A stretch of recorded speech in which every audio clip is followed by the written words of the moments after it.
Water first thought. I lived in a little house. I lived there very well. The world to me was small and round and made of pale blue shell. I lived in a nest, next in a little nest, nor needed any other. I thought the world was made of straw and covered by my mother. One day I fluttered from the nest to see what I could find. I said the world was made of leaves. Have I been very blind?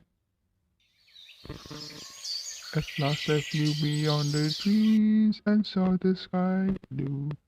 And now how the world is really made, I cannot tell, can you?